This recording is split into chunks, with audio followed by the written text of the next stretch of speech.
अस्सलामु अलैकुम वरहमतुल्लाहि वबरकातुहू। मुहतरम नाज़रीन व सामिईन, उम्मीद करता हूँ कि आप सब खैर वाफ़ियत से होंगे। बहुत सारे लोग सवाल कर रहे थे कि इमसाल यानी सन 2021 ईस्वी में ईद उल अज़हा यानी बकरा ईद किस दिन है और किस दिन ईद उल अज़हा की नमाज़ पढ़ी जाएगी। दोस्तों, आज की इस वीडियो के अंदर मैं यही बतलाने वाला हूँ। अगर आप हमारे चैनल पर नए हैं तो हमारे चैनल को सब्सक्राइब कर लीजिए ताकि हमारी सारी वीडियोज़ बर वक्त आप तक पहुँचती रहे। शुक्रिया, जज़ाकल्लाह। दोस्तों, जैसा कि आप स्क्रीन के ऊपर देख पा रहे हैं कि ये इस्लामिक कैलेंडर है जो सन 2021 ईस्वी बमुताबिक सन 1442 हिजरी का कैलेंडर है और जुलाई का महीना है।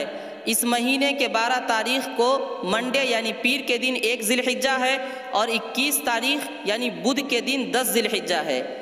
तो 21 जुलाई को बकरा ईद का पहला दिन होगा और ईद उल अज़हा की नमाज अदा की जाएगी और 22 तारीख को बकरा ईद का दूसरा दिन होगा और 23 जुलाई को बकरा ईद का तीसरा दिन होगा।